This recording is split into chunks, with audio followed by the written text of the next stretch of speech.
So there you have it. Fifth round draft pick, number 144, Shedeur Sanders is now with the Cleveland Browns. He's finally off the boards. Congratulations to Shedeur. People can now, we can stop trying to figure out why he slipped. Um, you know, Regardless of where you get drafted, man, it really don't even matter if you're not a first round pick because you still got to make the team.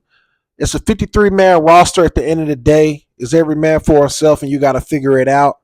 And I have confidence that Shedeur is going to make the team. However, I just think, man, we just need to get to football because I think a lot of the shenanigans with um where he got drafted, all this stuff is really just becoming an unnecessary distraction from what's more important. Uh, because great players all the time in the NFL have been looked over or may not have been drafted where they're supposed to be drafted. But I feel like a lot of people are just taking this a little bit too overboard because there's bigger storylines that haven't been addressed. For example, the Steelers defensive tackle, his mom was in a coma and he wanted his mom to see him get drafted, and I think immediately after he got drafted, he went to tell her, and then unfortunately she passed away.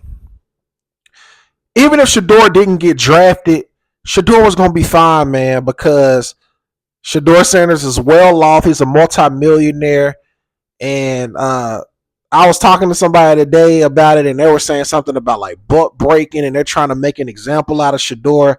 I'm just not buying that kind of stuff, man, because first of all, we're not going to make everything about race and make this seem like it's just a civil rights activist. Like, you entered the draft. Slave and slavery, those people didn't have a choice. I'm not trying to hear that. This is a game of football. Those owners, those coaches, they not turning down nobody that they think can help them win right now. So we gotta stop. We gotta stop that, y'all. That's corny. Like that's not even that's where you get into a whole nother. It's like mental idol worship type stuff. At the end of the day, it's just a football game. It's just a football player. Tom Brady wasn't drafted first overall. Not even Michael Jordan was drafted number one overall. Should Shedeur have been drafted higher?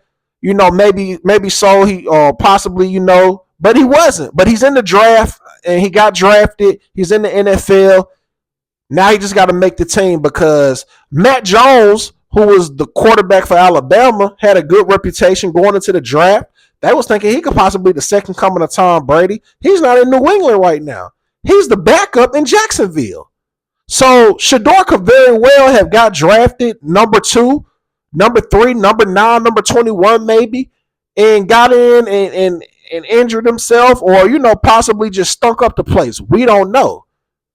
But he's in the NFL now and he got to prove himself, and I think he will. However, man, a lot of this stuff just come down to marketing and hype. Shedeur probably going to have the highest selling jersey or top 5, and probably won't even play till like week 12 or something like that or start. But he got a battle on his hands over there in Cleveland because we're looking at 5 quarterbacks. And Cleveland didn't sound too ecstatic announcing, that they drafted him. It just kind of seemed like there was just like, some powers that be may have said, yo, you got to get him or something like that. But it's going to be a lot of drama, and a lot of tension over there in Cleveland. You got Deshaun Watson, like all the money that he's owed, and that's dangling in the air as far as when he's gonna return. Joe Flacco, he 100 some years old. Then you got another quarterback they drafted. That's just a lot, man. That's the very team I didn't want him to go to. I thought Shedeur should go somewhere else. But not only should we be addressing Shedeur, we should talk about some of his peers from the Buffs, man. LaShawn Webster, he got drafted by the Ravens. I think that's a great acquisition. And Jimmy Horn Jr. went to the Carolina Panthers. I think they both are in great situations, honestly. Like, when you think about LaShawn Webster, he's gonna get mentored by D Hop and possibly get put at special teams, kick return, punt return. And I think the same thing is gonna happen with Jimmy Horn over in Carolina. Bryce Young caught momentum towards the second half of the season. They already got the wide receiver from Arizona, I believe. That the NFC South is going to be very competitive. It might come down between the Buccaneers and the Panthers who going to win that, and that's not a guarantee because the Falcons have gave Michael Pitts the keys, so we're going to see what he's able to do, with a full season at his disposal. But nevertheless, man, um, people getting so worked up behind Shedeur, but when you saw his reaction when he got drafted, he was ecstatic. He jumped in the pool, put on the hat. He just happy he got into the league. I just think outsiders are getting a little too emotional about this, and he hasn't even played a single down yet. It's a lot of time left. It's a long football season coming up this year, and we will see what happens. Pump your brakes. Get off your soap opera box, man. The man is in the league. Let's see if he's going to be legendary, and we're going to leave it at that. And we're going to run it back and we're going to talk about it. But he's in the league now, man.